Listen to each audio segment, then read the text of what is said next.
कई भक्तात्मा जिन्होंने परिभाषा प्रभु की जो प्रथम बार देखी होगी वो सोच रहे होंगे कि इस महाराज जी ने जो श्लोक गीता जी के अपने अनुसार फिट हुए वो तो बता दिए और बाकी गीता जी नहीं दिखाया।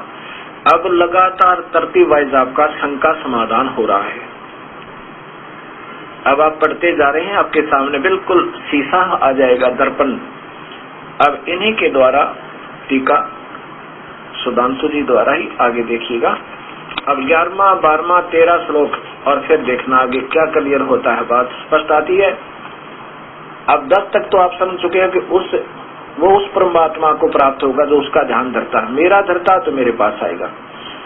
मैं संक्षेप में तेरे सामने इस दशा का वर्णन करता हूँ, ये बिल्कुल ठीक है जो उन्होंने लिखा। आगे देखो, आगे फिर 12 में है कि शरीर के सब द्वारों को संयम करके यानी अपना साधना एकाग्रचित होकर साधना करे। ठीक है, आगे देखो। अब कहते हैं मेरा अगर सिमरण करना है तो ओम नाम से करना। ओम इत एकाक्षरम ब्रह्म, मुझ ब्रह्म का जाप करने का एक ओम मंत्र है बस। और इसी से मेरी प्राम गति को प्राप्त हो सके। किसी प्राम गति है वो आपको पता ही है, अनुतम है। इन्होंने लिखा कि और एक अक्षर ओम जो कि ब्रह्म है, ये ब्रह्म कहता है कि मेरा उच्चारण, ब्रह्म का उच्चारण, ओम मंत्र का उच्चारण करता हुआ मुझे स्मरण करता हुआ अपने शरीर को त्याग कर इस संसार से प्राण करता है, वह उच्चतम लक्ष्य परम गति को प्राप्त होता है। इसका उच्चतम लक्ष्य आपको ने देख लिया। अनुतम तम लक्ष्य है उनकी प्राम गति स्वर्गलोक, महास्वर्ग यानी ब्रह्मलोक, और फिर वो भी विनाश में। वो 7वें अध्याय का 18वां श्लोक स्पष्ट करता है कि वो भी अच्छी नहीं, फिर भी मेरा जाप करोगे तो ब्रह्मलोक तक आओगे। आगे देखो 14 में, जो मनुष्य अन्य किसी वस्तु का ध्यान न करता हुआ निरंतर मेरा ही स्मरण करता है, वह अनुशासित योग यानी शास्त्र मुख साधना से मुझे सरलता से प्राप्त कर लेता है, अर्थात मेरे द्वारा वो परम गति जो मैं दे सकता हूँ सुविधा प्राप्त कर सकता। 15 देखो, मुझ तक पहुंच जाने के बाद, यहाँ इन्होंने फिर गोलमोल कर दिया थोड़ा सा। इन्होंने क्या किया है, मुझ तक पहुंच जाने के बाद वे महान आत्माएं पुनर्जन्म ग्रहण नहीं करती जो दुख का घर है और अस्थायी है, क्योंकि वे आत्माएं परम सिद्धि को प्राप्त कर चुकी होती है। ये फिर अधूरा ही रह गया इनका, क्योंकि बेचारों में ज्ञान ही इतना है। अब मैं दास बताता आपको, ये देखिएगा आदरणीय जयदयाल गोविंद का द्वारा भी उसी अध्याय का टीका और उसी श्लोक से प्रारंभ करते हैं। इसमें ये सुविधा है थोड़ी हमें। ये 15वां श्लोक देखें, ये देखो 15वां, 14 तक तो आपने सुन लिया। अब 15वां देखो, क्योंकि इसमें ये संधि छेद किए जो आपके आसानी से ये दास समझा सकता है, बुद्धिजीवी व्यक्ति को बहन भाई आराम से समझ सके। अब देखो इसमें लिखा कि माम उपेत, जो मुझे प्राप्त होते हैं, पुनर्जन्म उनका तो पुनर्जन्म है और दुखालय दुख के घर में रहेंगे, अशाश्वतम, ये कभी नहीं समाप्त हो सकता। ये कोई विद्वान पुरुष हो देख सकता है और फिर दोबारा विचार कर सकता है, निष्पक्ष भाव से सोचे, क्योंकि पहले चलता रहा है। अब इस एक श्लोक से नहीं, पीछे जितने भी श्लोक और आप सारी सटटी यानी अध्ययन करते आ रहे हो, श्रवण करते आ रहे हो, उन सब के आधार से ये श्लोक सुलझेगा। 7वें अध्याय में कहा कि मुझे प्राप्त वो पुण्य आत्मा फिर भी अनुत्तम गति में रहती है, क्योंकि वो जन्म मरण में, क्योंकि स्वयं परमात्मा 4थे अध्याय का 5वां श्लोक आप देखिए, स्वयं कहते हैं कि मेरे और तेरे अर्जुन का नए जन्म हो दिए और ये कभी समाप्त नहीं हो सकते, ये तो आगे भी होते रहेंगे। और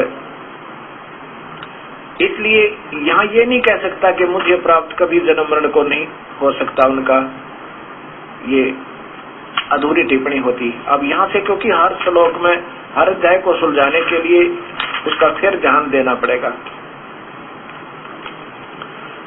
अब यही वही गीता प्रेस गोरखपुर से प्रकाशित है। इसमें 4था अध्याय नंबर 4, वही भगवान कह रहा कि अर्जुन मेरे और तेरे बहुत से जन्म हो चुके हैं, उन सबको तो नहीं जानता, मैं जानता हूँ।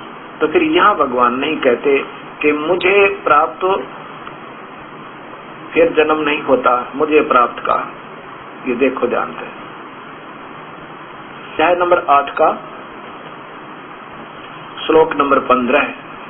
इसका नीचे से सुलझेगा। इस संस्कृत से इन्होंने तो अपने हिसाब से किया हुआ है, ये न्याय संगत नहीं लगता। अब देखो, अब कहता है कि माम उपेत पुनर्जन्म, मेरे को प्राप्त का तो पुनर्जन्म होगा, और वो दुखालय, ये तो जन्म मरण के दुख का घर है, और ऐसा स्वतम, तो ये स्थायी नहीं है, ये तो अक्षर भंगुर है।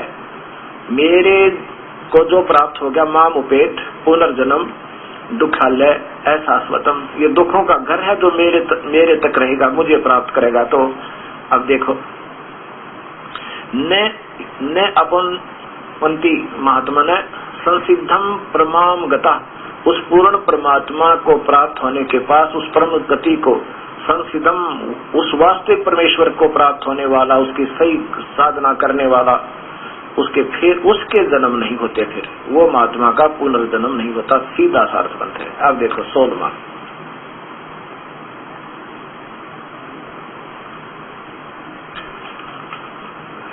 ये मैंने अभी पहले भी आपको बताया था। अब इस 8वें अध्याय के साथ इसका फिर लिंक बना है।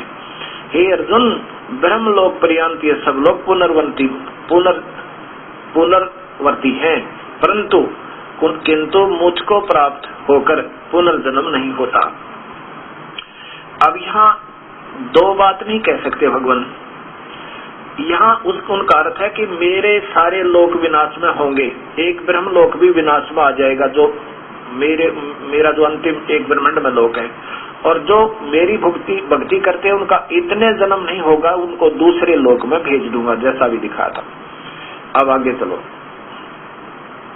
17वें में लिखा है कि सेंसर युग पर्यंत। अब ये यहाँ पर इन्होंने, जैसा मैंने पहले बताया था कि ब्रह्मण, ये ब्रह्म का, ये बड़ा ब्रह्म, वो दूसरा अव्यक्त। अब ब्रह्मण का अर्थ होता, लिखा है ये ब्रह्मण, ये ब्रह्म को ब्रह्मा मान रहे हैं, ये ब्रह्मा का एक दिन नहीं, ये अक्षर पुरुष है, ये बड़ा ब्रह्म। इस ब्रह्म से भी दूसरा जो ब्रह्म है, उसका एक दिन 1000 चतुर्युग नहीं है संस्कृत में। इन्होंने, क्योंकि जानकार थे शास्त्रों के, इन्होंने ये चतुर्युग लिख दिया। उस अक्षर पुरुष का एक युग, एक विष्णु मरता है उसके एक युग में, इतना लंबा चौड़ा है, ऐसे यहाँ लिखा है, और ऐसे उसकी रात होती है। आगे देखियो 18वें में, संपूर्ण चराचर भूतगण, ब्रह्मा के दिन में, ये ब्रह्मा नहीं है, अव्यक्त है वो दूसरा अव्यक्त जो तो आपको बताया था। अव्यक्त, व्यक्त, चराचर भूतगण, अव्यक्त में उस ब्रह्मा के सूक्ष्म शरीर में नहीं, उस परब्रह्म के लोक में, दूसरे अव्यक्त के लोक में ये समा जाता, जैसे अभी आप सुन रहे थे। अव्यक्तात्, और फिर दिन में वो उत्पन्न होता है, ये ब्रह्मा का मानकर चल रहे। ब्रह्मा की रात्रि प्रवेश काल में उस अव्यक्त नाम ब्रह्मा के सूक्ष्म शरीर से ही लीन हो जाते हैं। अब इन महापुरुषों को केवल ब्रह्मा एक कल्प में, अब इन महापुरुषों को केवल एक ब्रह्मा तक ही ज्ञान है, एक कल्प का ज्ञान है। एक कल्प में ब्रह्मा जी का एक दिन एक कल्प कहलाता है। एक कल्प में 1000 चतुर्युग माने जाते हैं, और एक रात्रि में इतने ही। जब ब्रह्मा का एक दिन समाप्त होता है, यहाँ इस 3 लोक में, पृथ्वी लोक, स्वर्ग लोक, जो इंद्र का लोक कहलाता है, और साथ में नीचे पाताल लोक के प्राणी विनाश हो जाते हैं, और वो वे फिर ब्रह्मा के लोक में सूक्ष्म रूप में रख दिए जाते हैं, और ब्रह्मा सो जाता है। उसके बाद 1000 चतुर्युग की जब उसकी रात समाप्त हो जाती है, ये फिर दोबारा सृष्टि प्रारंभ करते हैं इन तीनों लोकों की। बस ये ब्रह्मा का जो दिन है वो 1000 चतुर्युग का है, और ये जो परब्रह्म का जो एक युग है, जो एक युग जो है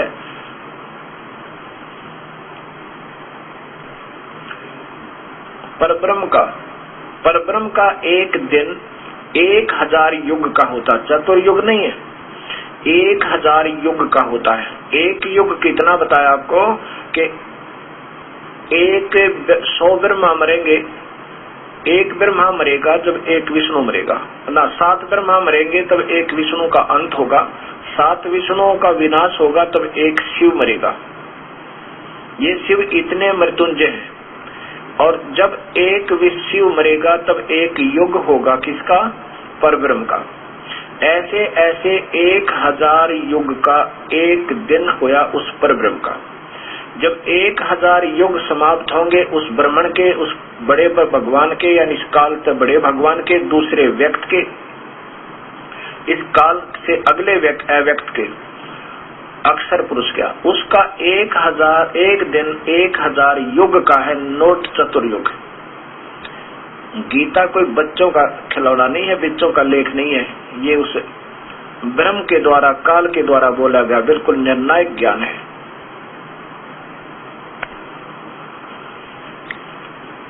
और इतनी ही उसकी रात होती है अक्षर पुरुष की, यानी परब्रह्म की। तो परब्रह्म की जब रात्रि समाप्त होती है, ये काल का फिर ढमढमा शुरू हो से 121 ब्रह्मांड का। और फिर ऐसे ही ये इन सब लोकों में ये ब्रह्मांड तो बने रहते हैं, लेकिन इनके जीव नष्ट हो जाते हैं। फिर इनके अंदर ऐसे ही ये पहले प्रकृति और ये काल आएगा, और फिर प्रकृति में ये सब प्राणी होंगे। फिर ये इनको नारे नारे कर्म आधार पर फिर जो दोबारा जन्म दिया जाएगा। ऐसे ये प्रारंभ होता है। फिर देखिएगा आदरणीय सुधांशु जी द्वारा वही टीका, ये 8वां अध्याय चल रहा है। इसलिए इनमें यहां लिखा है कि ब्रह्मलोक तक सभी विनाश में आ जाएंगे। आगे लिखा है कि इन्होंने ये 16वां, ये देखो इधर 16वें में लिखा है कि ब्रह्मा के लोक लिख दिया। ये ब्रह्म नहीं है, या ब्रह्मा लिखा जाता। ब्रह्मा के लोक से लेकर नीचे तक सब लोग ऐसे हैं जिनके फिर पुनर्जन्म की ओर लौटना होता है। परंतु कुंती पुत्र मुझ तक पहुंचने के बाद फिर किसी को पुनर्जन्म नहीं धारण नहीं करना पड़ता। अब यहाँ ब्रह्म को ब्रह्मा लिखा। अगर ब्रह्मा होता तो यहाँ चतुर्युग होते। सहस्र युग है, सहस्र चतुर्युग ने लिखा, 1000 युग। इन्होंने सीधी संस्कृत ठीक कर दी, चतुर्युग नहीं लिखा, लेकिन लिख दिया ब्रह्मा का दिन। आगे फिर आगे स्पष्ट होगा, देखना। दिन के आने पर अव्यक्त से उस सब वस्तुएं प्रकट हो जाती हैं। किससे? वो अक्षर पुरुष भी अव्यक्त है, काल अव्यक्त बता दिया। ये 8वें अध्याय का 18वां श्लोक है, और 7वें अध्याय के 24वें और 25वें श्लोक में अपने आप को कहता मैं अव्यक्त हूँ। अब यहाँ बता रहा है कि इस अव्यक्त से, उस अक्षर पुरुष से के दिन आने पर फिर ये काल की सृष्टि फिर प्रकट हो जाती है, और रात्रि आने पर ऐसे ही फिर विनाश को ये काल के लोग होते रहते। ऐसे काल के भी पुनर्जन्म और काल के ब्रह्मलोक तक पहुंचे हुए के भी पुनर्जन्म। यहाँ देखो फिर है 19वां। हे पार्थ, यह बार बार उत्पन्न होने वाला अस्तित्वमान वस्तुओं का समूह बिल्कुल बेबस सा रात्रि के आगमन पर विलीन हो जाता है, और दिन के आगमन पर फिर अपने अस्तित्व में प्रकट होता है। अब देखो 20वें में लिखा है, परंतु इस अव्यक्त से परे एक और अव्यक्त सनातन अस्तित्व है, वो पूर्ण परमात्मा है, जो उस अस्तित्वमान वस्तुओं के नष्ट होने पर, सब अस्तित्वमान नष्ट हो जाने पर भी वो कभी नष्ट नहीं होता। वो तीसरा अव्यक्त। तो एक अव्यक्त काल कहा 7वें अध्याय के 24-25 श्लोक में, और दूसरा अव्यक्त ये 19, 20, 18वें श्लोक में 8वें अध्याय का ऊपर देखो। ये उस आने पर व्यक्त से सभी वस्तुएं प्रकट होती है, और बीच में फिर लिखा उस व्यक्त से भी, इस अव्यक्त से भी परे और अव्यक्त है। अपने आप को नहीं कह रहे भगवान, इस अव्यक्त से भी और परे अव्यक्त सनातन भाव अस्तित्व है। वह सनातन मन सदा रहने वाला, वो कभी नष्ट नहीं होता, सब नष्ट हो जाएंगे, अक्षर पुरुष के भी, अक्षर पुरुष के भी, फिर वो परम अक्षर पुरुष नहीं नष्ट होता। अब 21वां देखो।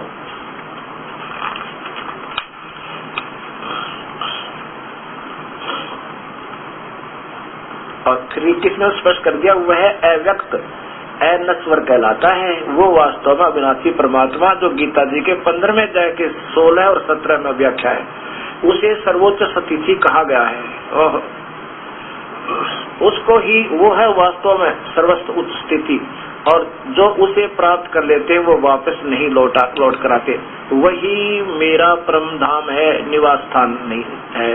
अब यहाँ ये फिर वही उड़ जा देते हैं। अब ये काल भी, अब यहाँ पर इनका काल भगवान क्या कह रहा है कि मैं भी उसी स्थान से आया हुआ हूँ, मेरा भी निज स्थान वही है, मेरा परम धाम भी वही है, मेरा परम धाम वही है, ये लिखना था, मेरा परम धाम वही है। तत् मम परम धाम तत्, मेरा परम धाम भी वही है, मैं वहीं से आया हूँ। अब यहाँ देखो स्पष्ट आ रहा है, ये यहाँ इन्होंने जितना ज्ञान है बेचारे इसको गोल गोल, क्योंकि वही कृष्ण पे लाके रोक देते हैं, श्री कृष्ण जी पे।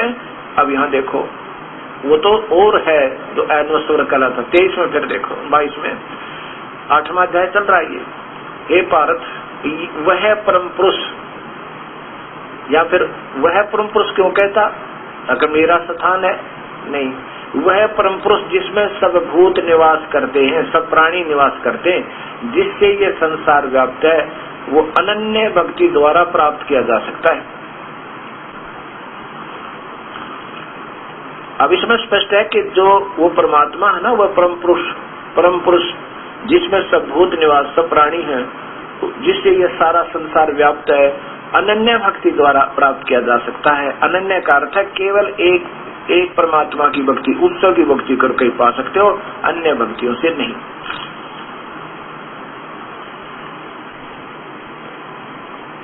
अब ये प्रसंगी शंका समाधान चल रहा है, तो यहाँ पर और शंका होगी आप भक्तात्माओं को जो इस दास के पास उपदेश लेने आएंगे, कि हम पहले, कि आप सोचोगे कि पहले प्रारंभ ही आप काल की भक्ति से, ब्रह्म भक्ति से प्रारंभ करते हो।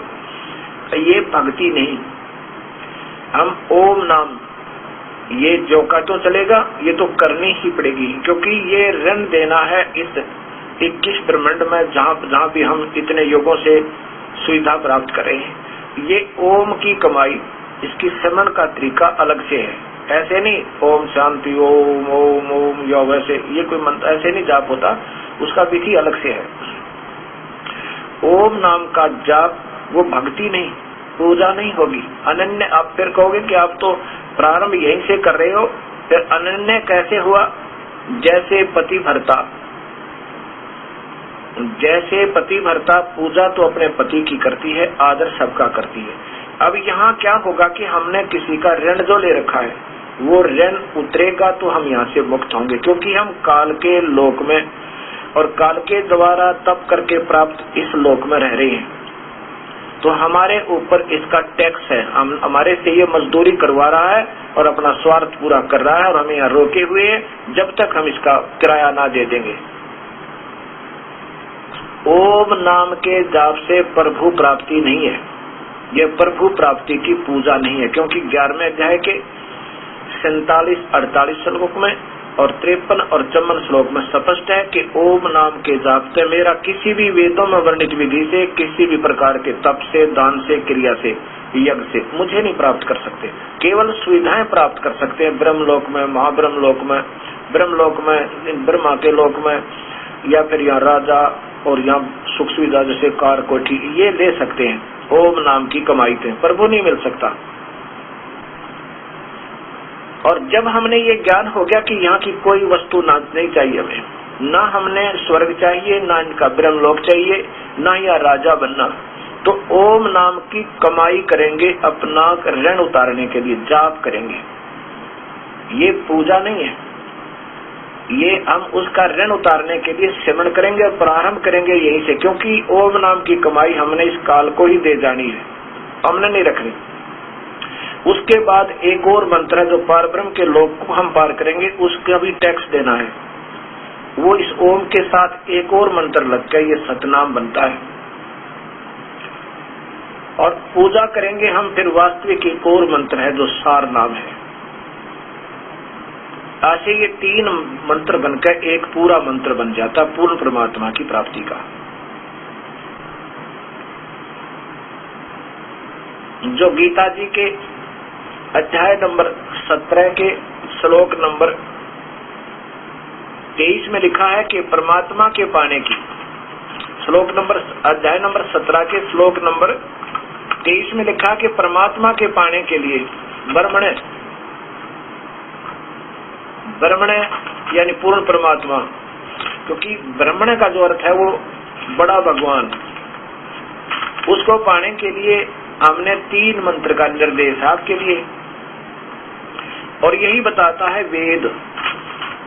ये देखियो, ये गीता जी अध्याय नंबर 17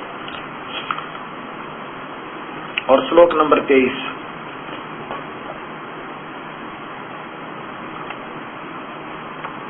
यहां देखिएगा 23 में लिखा है ओम तत्सत, 3 भगवान और उनके न्यारे न्यारे मंत्र। ये ओम मंत्र तो सीधा लिखा, ये तो जाप करना ही करना है इसका। और ये तत् है परब्रह्म का और सत है पूर्ण ब्रह्म का। इति निर्देश है ब्रह्मणे त्रिविध समृत है, उस पूर्ण परमात्मा के सिमरन का ये 3 मंत्र का जाप का निर्देश है। निर्देश माने सख्त आदेश, निर्देश के अंदर आदेश भी और साथ में दृढ़ता भी, दोनों बताते हैं। और ब्राह्मण यानी भक्त आत्मा पहले ऐसे ही किया करती थी, पूरा सृष्टि के प्रारंभ में ऐसे ही वेदों, 3 वेदा, उन्हीं वेदों के अनुसार करते थे। अब देखना, अब ये आपको बताना चाहता था मैं, इस प्रकार 3 मंत्र का जाप करना है। ओम तत्सत, ओम तत्सत ये नहीं, ये तत् और सत सांकेतिक है, ये इशारा उन अन्य मंत्रों का, वो ये दास देगा आपको।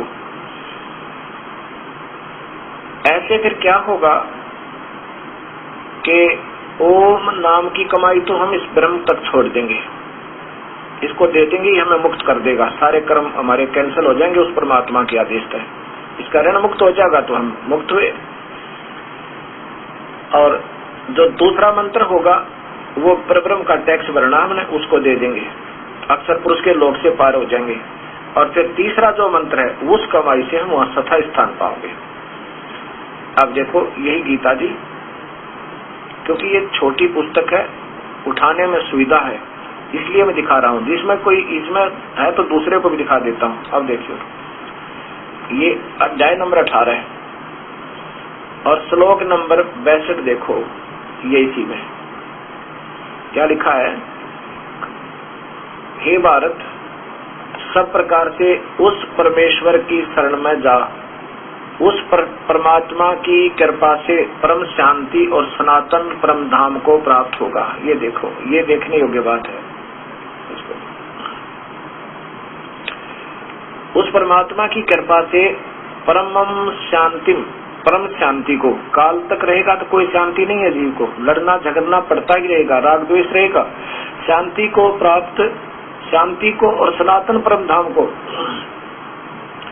अब देखो, शाश्वतम स्थान सतलोक, सातवन माने सनातन, सनातन माने अविनाशी, अविनाशी माने सत्य, सत्य शाश्वतम माने सत्य, स्थान माने धाम, धाम को सत धाम, सतलोक प्राप्ति, उस सतलोक को प्राप्त होगा। ये 62 में स्पष्ट कर दिया। श्लोक नंबर देखिए, ये 62 में, और इसमें लिखा कि उसकी शरण में जा। ठीक है। अब 63 देखो,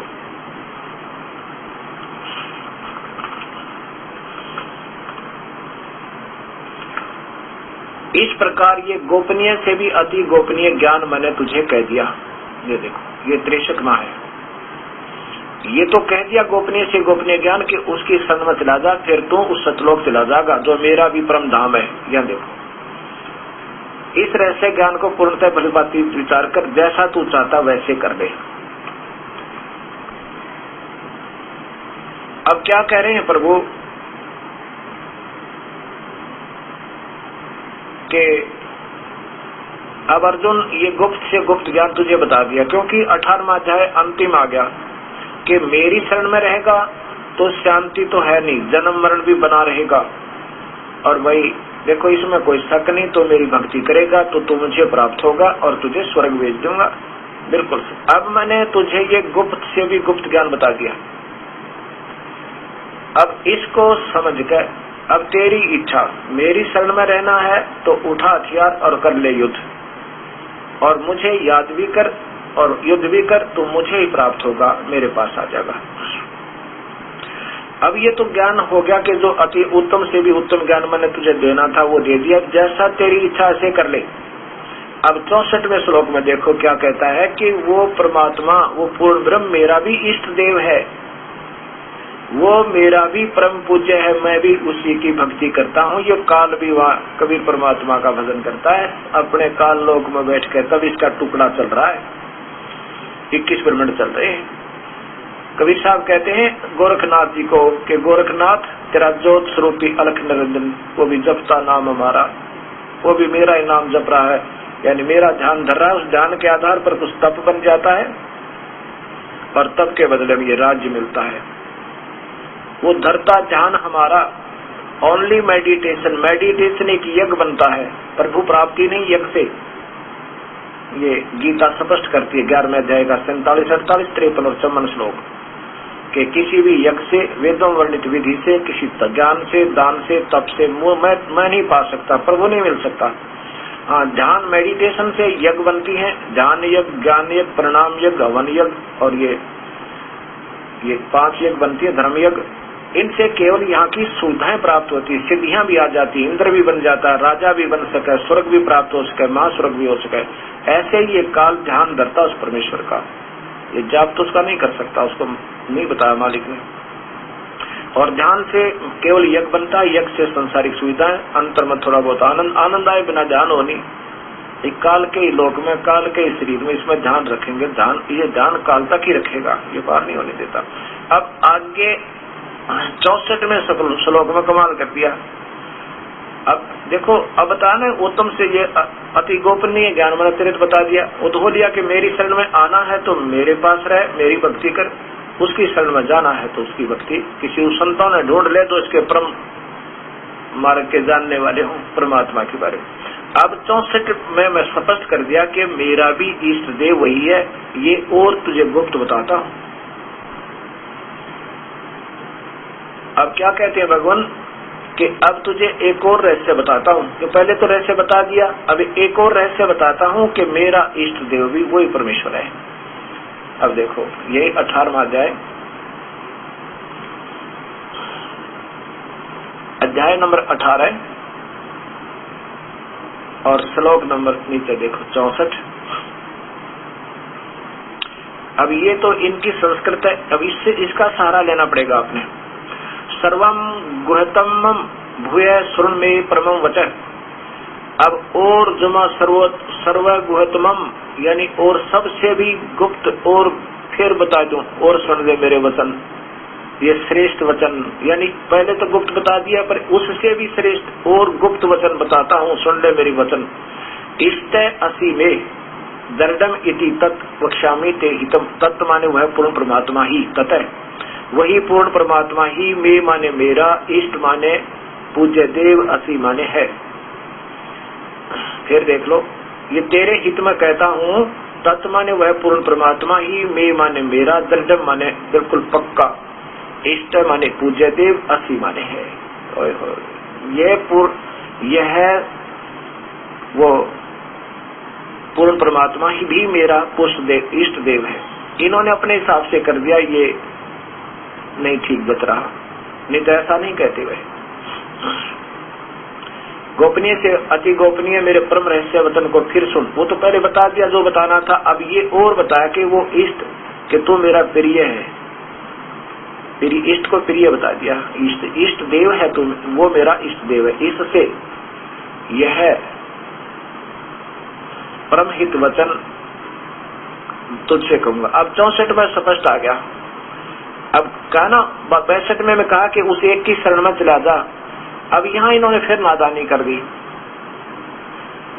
क्या लिखा है 65 में, ये लिखा कि मुझ में मन वाला हो, ये ठीक है, मुझ में मन वाला हो मेरा भक्त बन, मेरा पूजन कर, करने वाला हो मुझको प्रणाम कर, ऐसा करने से तो मुझे ही प्राप्त होगा, ये तुझसे सत प्रतिज्ञा करता हूँ, क्योंकि तू मेरा अत्यंत प्रिय है। यहाँ प्रिय लिखना था तो यहाँ प्रिय ही लिख दिया इन्होंने। बिल्कुल कहा कि मेरा भजन कर, मेरे शरण में रहे तो तू मुझे ही प्राप्त होगा, तो मेरा सत प्रतिज्ञा करता हूँ, इसमें कोई शक नहीं, तो मेरा प्रिय है। आगे देखो 66 में मैं कमाल कर दिया। ये यहाँ से आपको सुलझेगा इस संस्कृत से, ये फिर उड़ जाते हैं क्योंकि बेचारे पूर्ण ज्ञान नहीं था इनको। सर्व धर्मान प्रीतजम माम एकम शरणम व्रज। सर्व धर्मान माम मन मेरी, सर्व धर्मान मन सारी पूजा, ओम नाम के जाप को प्रीतज छोड़ दे और उस एक की शरण में व्रज जा। एकम उस एक पूर्ण परमात्मा, एकमन जिसका अद्वितीय, इसके बराबर कोई और ना हो, और अहम तमाम सर्व पापे भ्याम मोक्षामी मां सोच, फिर मैं तेरे सारे पाप कर्म मुक्त कर दूंगा, चिंता ना करें। ओम नाम के जाप की कमाई इसको छोड़ देंगे, पहले फिर यू आपको मुक्त कर देगा। ये है ये गीता जी का निर्मल ज्ञान। अब इन्होंने क्या कर दिया कि संपूर्ण धर्मों को, सर्वधर्मान संपूर्ण धर्मों को अर्थात संपूर्ण कर्तव्य कर्मों को, धर्म क्या होता है? धार्मिक पूजा, जो धार्मिक हम जाप धूप करते हैं, यज्ञ हवन करते हैं, मुझ में त्याग कर एक मुझ सर्वशक्तिमान सर्वाधार सर्वेश्वर परमेश्वर की शरण में आ जा। बता, ये कोई तुक बिना दोबारा ये कहना मैं तुझे सर्व पापों से मुक्त कर दूंगा, शोक मत कर। आइए फिर देखो आचार्य सुधांशु जी द्वारा वही श्रीमद् भगवत गीता 18वां अध्याय, यहाँ देखिएगा, ये 62वां श्लोक है 18वें अध्याय का।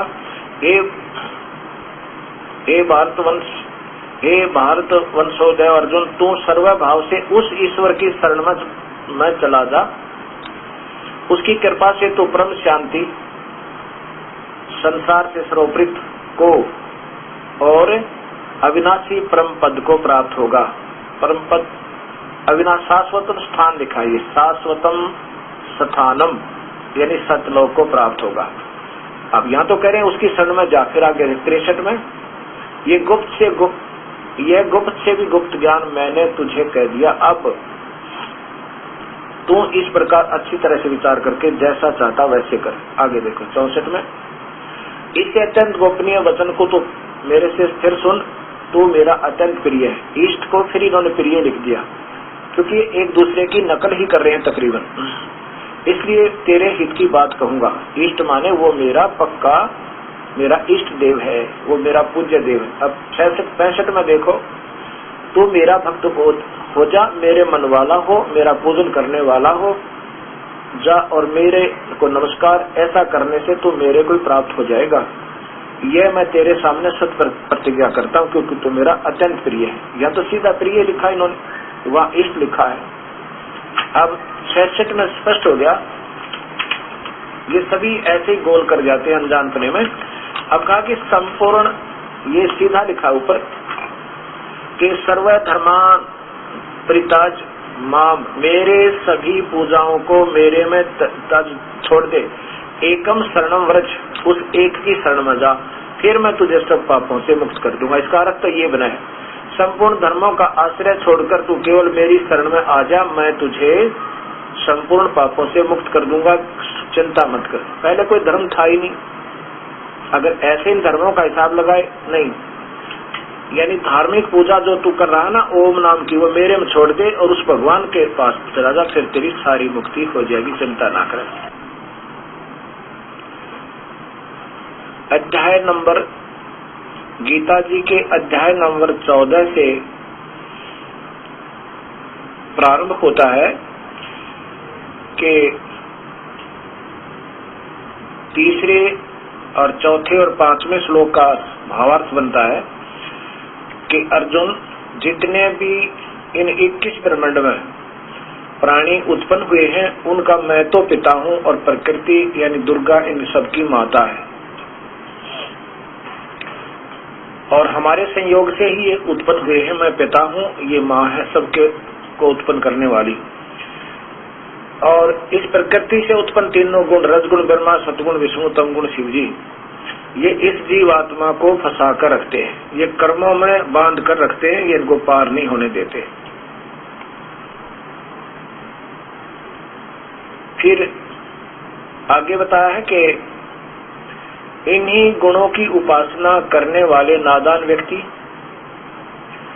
जो रजगुण की उपासना करते हैं ब्रह्मा की, वो तो संसारिक सुख की तलाश करते हैं, और जो तमोगुण शिव की पूजा करते हैं वो तो सीधे ही नरकाधारी हैं, ऐसा 14वें अध्याय में लिखा है। और जो सात्विक यानी विष्णु जी की पूजा करते हैं वो इन दोनों से कुछ अच्छी है, यानी सतगुण की जो पूजा करते हैं उनका, लेकिन वो भी अक्षणिक सुख है।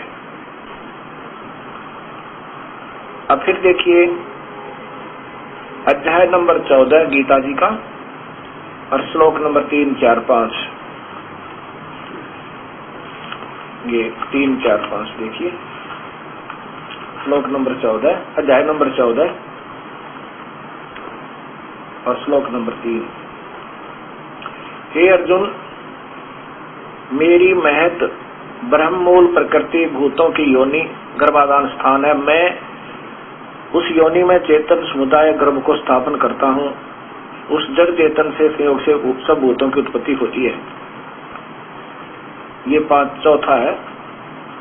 हे अर्जुन, नाना प्रकार की सब योनियों में जितने मूल मूर्तियां अर्थात शरीरधारी प्राणी उत्पन्न होते हैं, प्रकृति तो उन सब की गर्भ धारण करने वाली माता है। मैं बीज स्थापन करने वाला पिता हूँ। ये काल कह रहा है।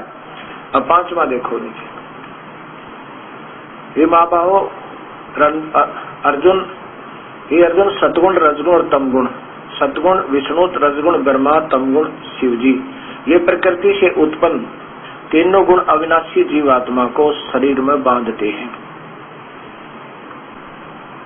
अब ये गीता जी में गुणों का फिर जिक्र चला है, और 3 गुण कौन है? रजगुण ब्रह्मा, सतगुण विष्णु, तमगुण शिव जी। अब यहाँ फिर ये प्रमाण दिखाना जरूरी होगा, नहीं तो ये नादान कोई भी आपको बहका देगा, आप अनजान हो सभी कि कौन कहता है तीनों गुण ब्रह्मा विष्णु महेश है। और क्योंकि शास्त्र तो किसी को ज्ञान नहीं, ना कोई उठाकर देखा, किसी ने संतों ने भी नहीं देखा होता तो ये ओ आबाई नहीं कहते। तो इसलिए ये बार बार दिखाना बहुत जरूरी हो गया इस दास के लिए। अब ये कौन कहेंगे कि कौन कहता प्रकृति शेरा वाली दुर्गा है? ये श्रीमद् भगवत गीता प्रेस गोरखपुर से प्रकाशित, और इनका जो लेखक है, इसका टीकाकार है ये श्री संपादक श्री हनुमान प्रसाद पोदार, चिमन लाल गोस्वामी। इसमें देखो, पहले तो ये दिखाऊंगा कि ये प्रकृति है जो शेरा वाली है। 3रा स्कंद है इस पुस्तक के, और प्रश्न नंबर देखिए 115 पर, और ये 14 पर देखिए। अब 14 पर 114 पर, ये 114 प्रश्न है। इसमें नीचे देखिएगा, ये दिखाऊंगा थोड़ा। ये आदि माया महाशक्ति एवं परम पुरुष के साथ रहकर कार्य संपादन करने वाली प्रकृति है। ब्रह्म के साथ उनका अभेद संबंध है। ये प्रकृति है और काल के साथ इसका अभेद संबंध, ये पति पत्नी रूप में। अब 123 पृष्ठ पर यही 3रा स्कंद, ये 3रा स्कंद 123 पृष्ठ पे यहाँ देखिएगा। विष्णु जी कहते हैं, तुम शुद्ध स्वरूपा हो, प्रकृति देवी अपनी माता को, यह संसार तुम्ही से उद्भासित हो रहा है। मैं ब्रह्मा और शंकर, मैं विष्णु ब्रह्मा और शंकर, हम सभी तुम्हारी कृपा से विद्वान है। हमारा आविर्भाव और तिरोभाव हुआ करता है। हम तो जन्म मरण में हैं, केवल तू ही नित्य हो, जगत जननी हो।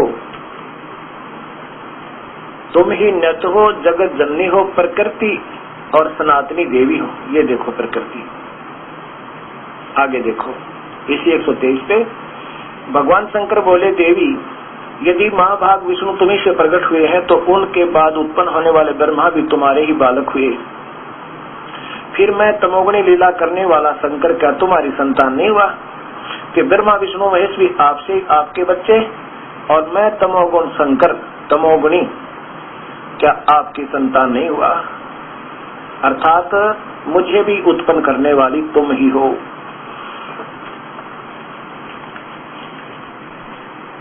और यहाँ तक भी शंका पैदा कर सकते हैं कि कहाँ लिखा है रजगुण ब्रह्मा सतगुण विष्णु तमगुण शिव जी। ये देवी भागवत महापुराण, ये संस्कृत सहित है। इसमें देखिएगा,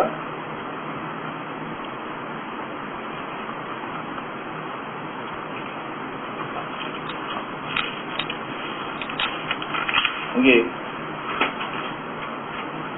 अथ देवी भागवतम सभाष्टीकम समाचम खेवराज श्री कृष्णदास प्रकाशन बम्बई। और इसमें ये देखिएगा अध्याय नंबर 3 सेकंड प्रारंभ।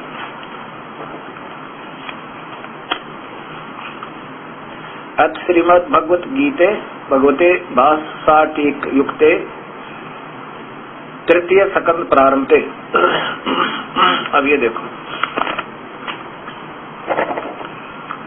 इसमें लिखा है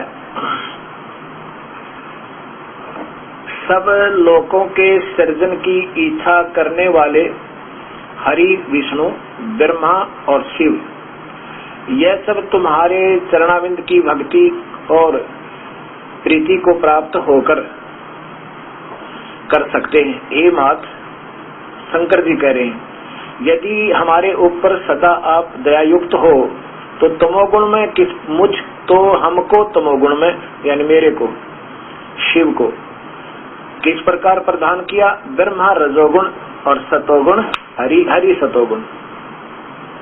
अब ये संस्कृत भी देख सकते हैं आप।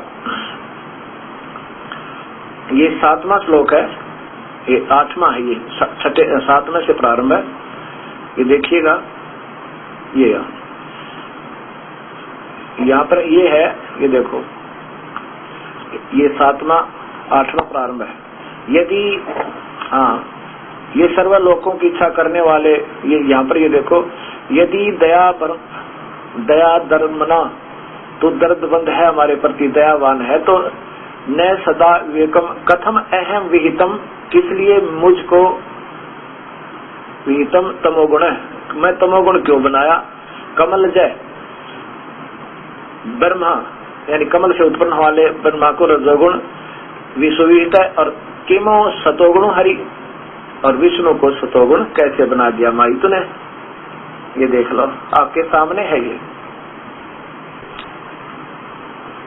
अब अध्याय नंबर 14 में इन तीनों गुणों की ही पूजा का आगे वर्णन है कि जो रजोगुण की पूजा करता है वो यहाँ संसारिक सुख के ऊपर चिपटा रहता है, ब्रह्मा की पुजारी, क्यों से यहाँ संसारिक सुविधा चावे, ऐश्वर्य के साधन चावे ये। और सतोगुणी पूजा करने वाला वो थोड़ा सा 21 है इन दोनों से, लेकिन ये भी सही नहीं है। और तमोगुण का पुजारी तो सीधा ही अधोगति को जाता है। और इन दोनों के पुजारी भी यानी ब्रह्मा और विष्णु के पुजारी भी नीचे के लोकों तक ही सीमित है। और फिर कहा कि इन तीनों को जो कर्ता नहीं मानता, ब्रह्मा विष्णु महेश को, वो फिर मेरे शरण होकर इनको उल्लंघन कर जाता है, इनसे ऊपर उठ जाता है। अब देखो, ज्यादा ना दिखा करके मैं 17 अध्याय नंबर 14 के 17 से प्रारंभ करता हूँ। आप स्वयं भी देख सकते हैं, जो कोई बच्चों को बुलाने वाली बात नहीं है।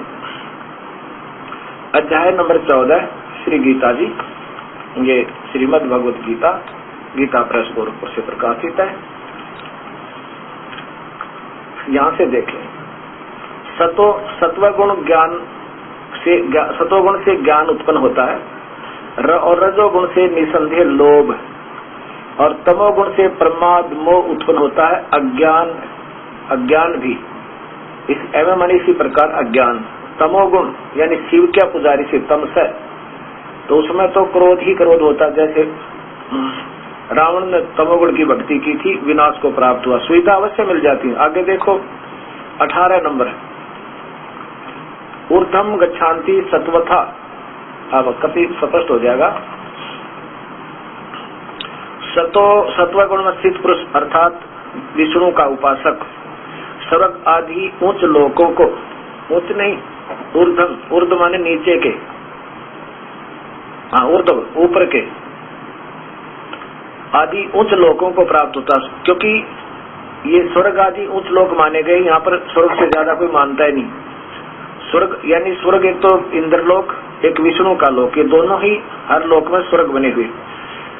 स्वर्ग आदि उच्च लोकों को जाते हैं। रजोगुण सत्य राजस यानी इसका ब्रह्मा का उपासक अर्थात राजस पुरुष के जो पूजा करेगा उसमें वही गुण आ जाएंगे। मनुष्य लोक में रहते हैं वो तो यही 84 में आ जाते हैं, या संसारिक सुविधा प्राप्त होती रहती। जगन तमोगुण के कार्य रूप निद्रा प्रसाद आलस आदि से तमसा तामस पुरुष यानी शिव का उपासक अधोगति को और कीट पशु आदि नीच योनियों को तथा नरकों को प्राप्त होते हैं। या फिर देख लो तमसा यानी शिव के पुजारी तामसा। अब यहाँ चक्कर में पड़ जाते हैं कि नहीं तामसा तो क्रोध है। क्रोध किससे है? विष्णु से, शिव से। अब ये पूजा का जिक्र चल रहा है यहाँ पर। पूजा जो जिसकी करेगा उसमें वही गुण आएंगे। मिर्च खाओगा तो मुंह जलेगा, लहसुन खाएगा तो गंध आएगी, आम खाएगा तो मीठा मुंह होगा। ऐसे ये कहते हैं शिव का पुजारी तो सीधा ही नरक में जाता है। आगे देखिए अब क्या बताया है कि जिस दृष्टा तीनों गुणों के अतिरिक्त अन्य किसी को करता नहीं जानता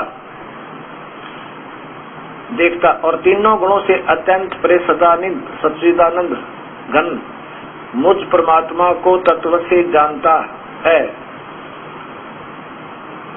वह मेरे स्वरूप को प्राप्त होता है। अब क्या होता है कि जो इन तीनों गुणों के अतिरिक्त प्राप्त होता है। अब यहाँ क्या समस्या है? ये इतना निर्मल ज्ञान है।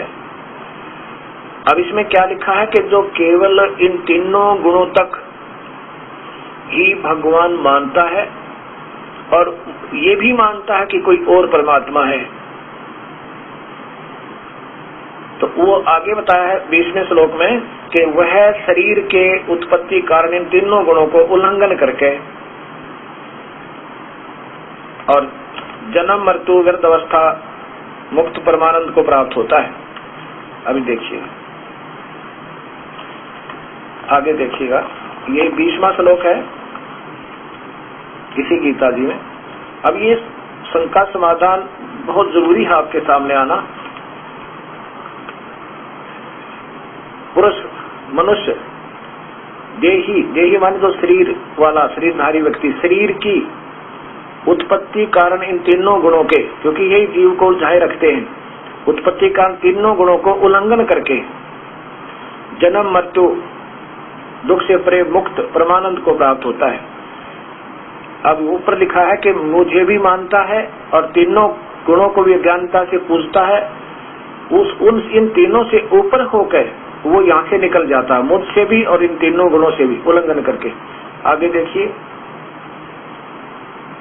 ये तो अर्जुन पूछ रहा फिर कि आगे भगवान ये तीनों गुणों से अतीत पुरुष के क्या स्वभाव होते हैं, वो कैसा होता है, उसके कैसे लक्षण होते हैं। इससे 25 तक सीधा लिखा है कि जो इन तीनों गुणों को जितनी इनकी स्थिति है ब्रह्मा विष्णु महेश को समझ लेता है और मुझे जान लेता है, वो फिर यहाँ के कंकर पत्थर और सोने और मिट्टी को एक समझ लेता है। ऐसा इसमें लिखा। फिर बताया कि इन मेरी भी नहीं और तीनों गुणों की भी नहीं। आगे 26वें श्लोक में लिखा कि जो अव्यभिचारिणी अव्यभिचारी, ये वही गीता जी और श्लोक अध्याय नंबर 14 और श्लोक नंबर ये देखो यहाँ पर 26 में। और जो पुरुष वे भी अव्यभिचारी भक्ति योग द्वारा अव्यभिचारेण व्यभिचारी होती है सारे पूज्य, देवी भी, देवता भी, भूत भी, पितर भी, सारे ब्रह्मा भी, विष्णु भी, ब्रह्म भी, उनसे न्यारा एक की पूजा करे। जैसे पतिव्रता अपने पति से सिवाय किसी की पूजा नहीं करती, वो अव्यभिचारी होती है। और जो वो ऐसा नहीं करती वो व्यभिचारिणी होती है। यहाँ वही है। और जो पुरुष अव्यभिचारी भक्ति योग द्वारा मुझको भजता है वह इन तीनों गुणों को भली भांति लांग कर सतीदानंद ब्रह्म को प्राप्त होने के लिए योग्य बन जाता है। क्या स्पष्ट हुआ इसमें कि जो अव्यभिचारी ढंग से अर्थात मेरी पूजा करे, ब्रह्मा विष्णु महेश इन तीनों गुणों की और देवी देवताओं की, भूतों की, पितरों की नहीं करता, वो अव्यभिचारी भक्ति करता है। और जो ऐसा कर रहा है वो व्यभिचारिणी भक्ति कर रहा है। मुझे भी पूज रहा है और भी पूज रहा है, सब देवी देवता भी, ब्रह्मा विष्णु महेश भी, मंदिर भी, मस्जिद भी, श्राद्ध भी, पितर भी, कहते वो तो व्यभिचारी है। व्यभिचारी का अर्थ होता है एक जो स्त्री एक पति को ना रुक कर हर जगह जाती है, वो पाप आत्मा होती है। इतना भगवान संज्ञा दे रहा है। जो इस ब्रह्म की पूजा ने त्याग कर ब्रह्मा विष्णु महेश तक की पूजा भी कर रहे हैं, वो व्यभिचारिणी भक्ति कर रहे हैं, अव्यभिचारी नहीं है। अव्यभिचारी का अर्थ है केवल एक ब्रह्म पूजा करके नीचे की नहीं करे, तीनों गुणों की भी पूजा नहीं करे। तो उससे कहता है वो तो उस परमात्मा के सतीदानंद परमात्मा को प्राप्त होने के योग्य बनता है। फिर तो देखिए कितना स्पष्ट ज्ञान है। फिर देखो अध्याय नंबर 14 और श्लोक नंबर 26 में, जो पुरुष अव्यभिचारी भक्ति योग के द्वारा मुझको निरंतर भजता है वह इन तीनों गुणों से ऊपर उठ जाता है, भली भांति लांग कर ब्रह्म हुए सतीदानंद घन ब्रह्म को प्राप्त होने के लिए योग्य बनता है। उस पूर्ण परमात्मा के पाने के योग्य बनता है जो केवल मेरी भूत भक्ति करता है, तीनों गुणों की नहीं करता, मेरी से शुरू करता, ओम से शुरू होती है। ले आगे देखिए, क्योंकि अविनाशी ब्रह्मण, वहां तो ये ब्रह्मण का अर्थ ब्रह्मा लिख रहे हैं, कौन? अनजान। यहाँ ब्रह्मण का अर्थ परब्रह्म, जैसे दास बता रहा था आपको कि वो परब्रह्म का 1000 युग का एक दिन होता है। ये ब्रह्मण है परब्रह्म, अक्षर पुरुष आपके सामने सरलार्थ है। अविनाशी परब्रह्म, अविनाशी परमात्मा, ये अविनाशी ब्रह्मण यानी पूर्ण परमात्मा के अमृत का तथा नित्य धर्म और एक खंड रस आनंद का श्रेय मैं ही हूँ। अब देख कितना स्पष्ट हो गया ये ज्ञान। वो 18वें अध्याय का श्लोक भी सुन दिया। फिर देखो, क्योंकि अविनाशी अवयम ब्रह्मण, अविनाशी परमात्मा के उस अविनाशी पूर्ण ब्रह्म के अमृत का तथा नित्य धर्म का, धर्मस्य यानी उस सदा रहने वाले सुख के स्वभाव का अखंड एक रस का आनंद का आश्रय मैं ही हूँ। अर्थात ब्रह्म ही उसकी पूजा, उस ब्रह्म की पूजा करके ही उसको पा सकते हैं। पूजा नहीं, ब्रह्म का ओम नाम जाप करके। इस पवित्र गीता जी के ज्ञान को समझना कोई ज्यादा कठिन नहीं है अगर ये सृष्टि रचना का ज्ञान हो जाता है। अब यहाँ देखो 26वें श्लोक में आपने सुना कि जो पुरुष अव्यभिचारिणी दंगता है, जैसे 7वें अध्याय के 12 से 15 श्लोक में लिखा है कि इन तीनों गुणों से के द्वारा जो हो रहा है वो मुझसे जान, लेकिन मैं इनमें नहीं हूँ, ये मुझ में नहीं है। और ये त्रिगुणमयी मेरी माया, रजगुण ब्रह्मा, सतगुण विष्णु, तमगुण शिव जी, ये बहुत खतरनाक है। 15वें में लिखा है कि त्रिगुणमयी माया के द्वारा जिनका ज्ञान हरा जा चुका, वो राक्षस स्वभाव को धारण किए हुए दुष्कर्म करने वाले, इन तीनों गुणों की पूजा को दुष्कर्म बताया है। व्यभिचारिणी भक्ति ये सामने आ रहा है 14वें अध्याय का 26वां श्लोक वही स्पष्ट कर रहा है। दुष्कृत्यन, मूर्ख, नीच मनुष्य मेरी भक्ति नहीं करते, ब्रह्म साधना नहीं करते अर्जुन। अब यहाँ यही बताया कि जो अव्यभिचारी भक्ति योगता है, मुझको यानी ब्रह्म को निरंतर भजते हैं, वो तीनों गुणों को भली भांति त्याग कर और सच्चिदानंद परमात्मा के पाने के योग बनते हैं, उस पूर्ण परमात्मा के पाने के योग्य बनते हैं। तीनों गुणों की भक्ति और अन्य देवताओं की, ब्रह्मा विष्णु महेश की और अन्य देवताओं की तो भूल जा, मेरी भक्ति करके ऐसे तो उसके पाने के योग्य होते हैं। हे परमेश्वर, हे मालिक कबीर परमेश्वर, करी दया करी, बड़ी दया करी। कितना स्पष्ट ज्ञान कि ओम नाम का जाप करे, इससे नीचे का बिल्कुल नहीं। ओम नमः शिवाय या भागवते वासुदेव नमः ओम नमः, ये तो व्यर्थ बताए मालिक ने, क्योंकि गीता में कहीं प्रमाण नहीं है और ना ही वेदों में। अब ये कहा कि मेरी भक्ति जो करता है तो उस परमात्मा के पाने के योग्य होता है, क्योंकि अविनाशी ब्रह्मण माने पूर्ण परमात्मा के अमृत का तथा नित्य धर्मस्य यानी सदा रहने वाले स्वभाव यानी सतलोक में सथाई अमृतों का अखंड रस का आनंद का आश्रय मैं ही हूँ। उस परमात्मा को, पूर्ण परमात्मा को पाने परमात्मा के अविनाशी अमृतों को पाने के उस अस्थायी सुख अमृत का, उस परमात्मा को पाने रूपी अमृत का यानी वहाँ स्थायी रहने के लिए मैं उसका आश्रय हूँ, प्रतिष्ठा अहम। मैं उस आनंद को पाने के लिए मैं उसका एक प्रतिष्ठा माने सहयोगी हूँ। अब जैसे ओम नाम का जाप करें तो ओम नाम की कमाई हम ब्रह्म तक छोड़ देंगे और फिर ये सहयोगी हो गया हमारा, क्योंकि इसका ऋण मुक्त हो गया। उसका आश्रय मैं ही हूँ। कैसे हूँ कि इन तीनों गुणों की भक्ति बिल्कुल त्याग दे और पूजा नहीं करे। अब फिर देख लो, ये इतना निर्मल ज्ञान है, बहुत थोड़ा समय लगेगा पर हृदय में समा होगा। गीता गलत नहीं, गीता जैसा शास्त्र इस पृथ्वी पर नहीं है। कबीर सागर ने गरीबदास जी की वाणी, गुरु नानक देव जी की वाणी ने छोड़कर, या नीचे देखो 26वां, ये 26वां श्लोक देखे।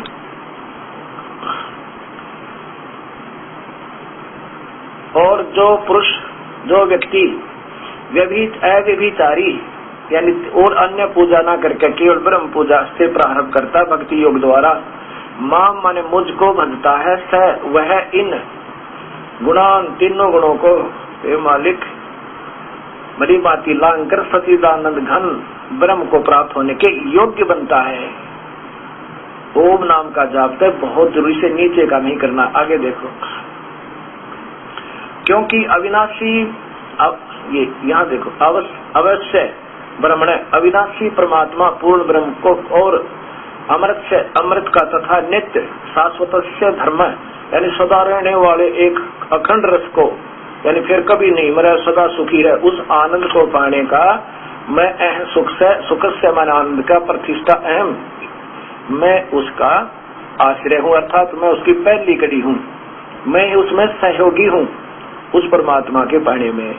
बोल सतगुरुदेव की जय।